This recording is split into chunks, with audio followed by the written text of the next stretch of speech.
their wage recently.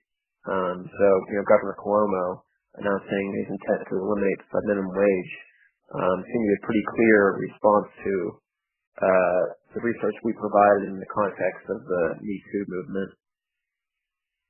Have you seen any effect on, I guess that impacts both sort of conversation on sexual harassment and also maybe minimum wage conversation as well? It does. Yeah.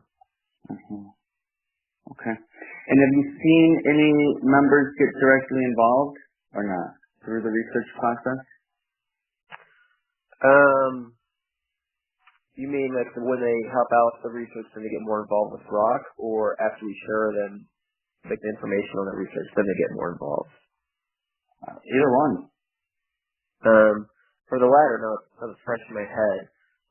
For the main campaign, while it actually became a loss, when we were doing online outreach, there was one of she's now a member, Kim,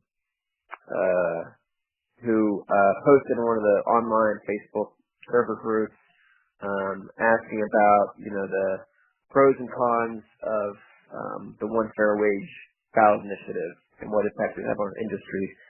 And there were a lot of people telling her all sorts of things. And I shared with her our report, The Case to Eliminate the Minimum Wage in Maine, which ultimately drove her to be supportive and actually a leader, one of the few leaders we had up there in Maine. And she's active to this day. She's planning on flying to one of the hearings in New York to testify to be in support of One Fair Wage and sharing with the New Yorkers that sky isn't going to fall if they pass it, like how they said it was in Maine. Okay, interesting. But and what about through the research gathering itself? For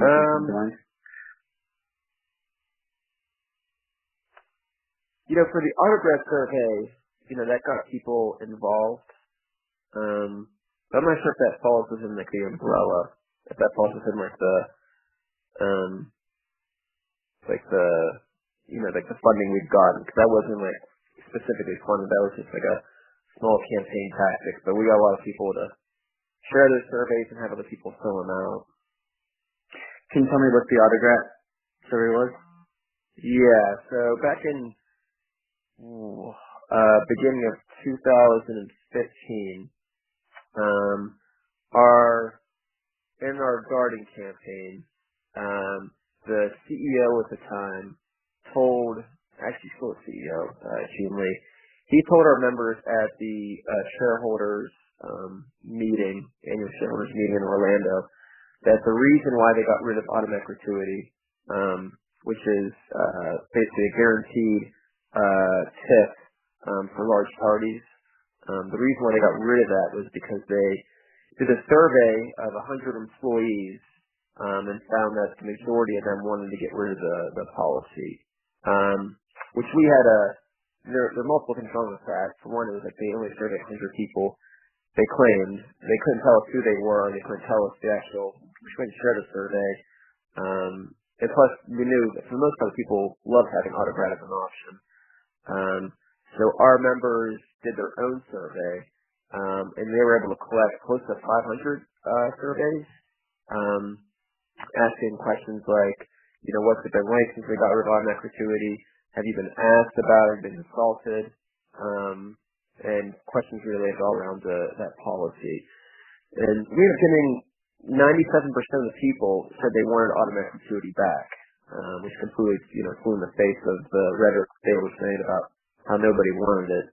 So that was a very helpful organizing tool, because people wanted to help collect surveys, which were done both in person and online, and also it was a very popular issue to organize around. So people wanted to help out even more after that.